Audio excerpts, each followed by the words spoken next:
If you are building your file along with me as I work through this course, you can simply keep that same company file open as we work. If you're just joining in, if you didn't follow all of the steps from the previous chapters, or if you simply want to start each chapter with a fresh file, you need to use a company file from the Project Files folder located on your desktop. The project files are actually backup files from my working file. They simply need to be restored in order for you to be able to use them. Go to the File menu, choose Restore, and work through the wizard to choose the backup from the file folder that you're going to be choosing from the desktop. We've already worked with our GL accounts in prior chapters, so let's go ahead and go right into our default information. This actually is going to be from the Maintain menu, down to our default information, and then we have a couple different places we want to take a look at. Let's start with vendors. Now, of course, vendors are the people who sell us stuff. Don't forget that it could also be contractors. So sometimes we have vendors who sell us product, maybe they could be large companies, but if you have someone who is not an employee, they should also be set as a vendor because you're going to be writing checks to them for their services. The tabs here make a little bit of sense, but let's go ahead and take a look at what some of them are. These, remember, are going to be our default when we create a new vendor, so they can always be customized when we create the vendor itself. If you have generic payment terms, then you can go ahead and set those. For example, do you usually pay things cash on delivery, or are they prepaid?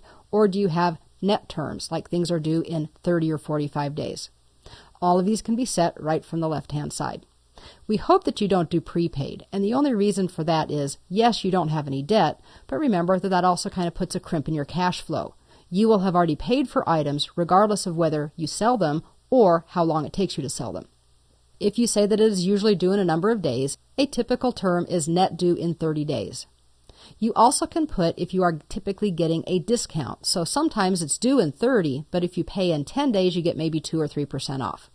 Remember that all of these are the default, including a credit limit. This tells you at the bottom what our accounts are that are going to be linked by default to each of our vendors. Right now, we have an expense account and a discount account. The expense account is currently undefined. That means for each vendor, I'm going to have to choose which area that particular service or product needs to be expensed to.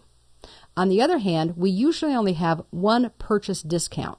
So this again takes care of the accounting. If I purchase something for $100, but I got a discount and only had to pay $97, I need to keep track of where that other amount is going to. Let's move on to a couple other tabs. We have account aging. Basically, when you're talking about how old your account is with a vendor, do you want that based on the date the invoice was sent or the date the invoice was due?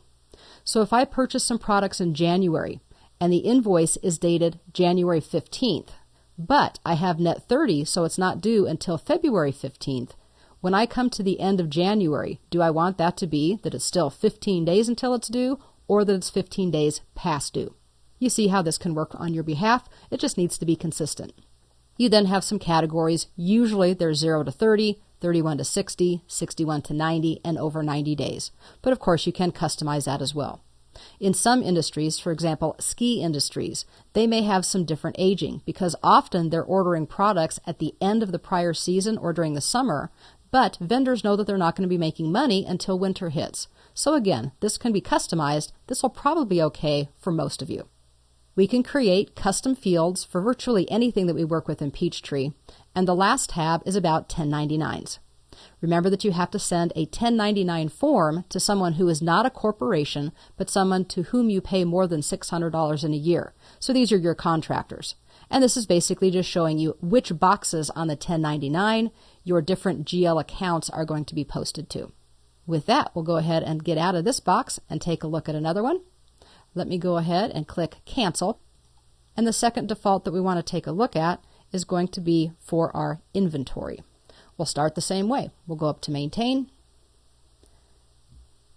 down to Default Information, and this time we want to choose Inventory Items. Similarly to the vendors, we have different types of tabs. Do you want to allow duplicate values in your UPC codes? Well, if you're not using pre-manufactured and commercially packaged products, you're probably not going to have UPC, but you could. This would be the place if you wanted to have duplicates. How do you handle ordering for your inventory? Do you want to include purchase orders when calculating quantity available? In other words, if I have 5 of an item on hand and I have an outstanding purchase order that I'm going to purchase 10, do I want my inventory to show that I have 5 or 15. As you can see, this can make a really big difference on what you think you have to sell. We also can have a variety of settings having to do with our invoices and our out-of-stock messages. Do you want to be warned of those things? Do you not want to be warned at all? Or if it's out of stock based on the quantity available or the quantity on hand. This again depends on your ordering and if you're including purchase orders. We of course have our general ledger accounts and our costing, what we're going to use for taxes and shipping, custom fields, and then price levels. I'm not going to take the time to change all of these, but I did want to show you how we could work with some of the things like taxes and shipping. When we work with item tax types on the left, we have regular, and that's the only one that's currently selected. We also could click and say we also want to show exempt items. Maybe you sometimes sell to wholesalers, or maybe in your state you don't charge tax. Then you see that it says exempt several more times. You can actually have up to 10 different types of taxes.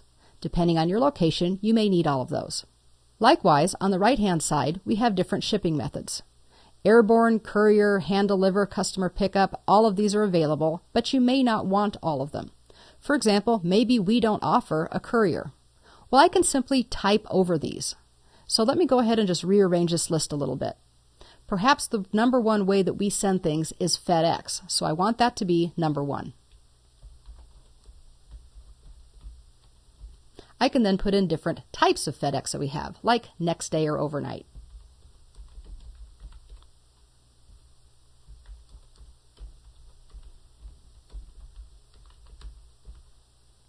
Maybe the second way that we use it is using actually U.S. mail. But again, we have priority, and let's call it parcel post.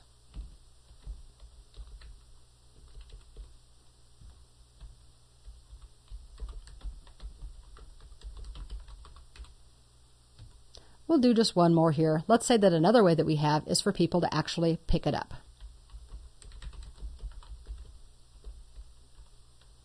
I can then come down and simply delete any additional spaces that I don't need. This will be used for the shipping on our invoices, and field number 1 will be the default, so you want that usually to be the number one way that people will be receiving their items or their services from you. I just wanted to point out that in this particular screen, the last tab is price levels. I can add price levels. For example, I could do corporate and I could do retail or government, wholesale, those types of things. But also remember in Peachtree Pro, we don't actually get to calculate the price levels. These would show up on the invoice, but they won't be calculated for us. If you have any of the higher versions, then what you'll see on the right-hand side is a field that lets you determine how that should be calculated. For example, wholesale might be 12% below your cost, or 12% above your cost. The important thing to remember is that even though you can type in price levels here and have them available on your invoices, you would still have to do the calculation yourself if you were using the Pro version. Those are the only two places we have to go as far as this particular chapter is concerned, so I'm going to say OK. And we know that our defaults for both our vendors and our inventory items are set and ready to go.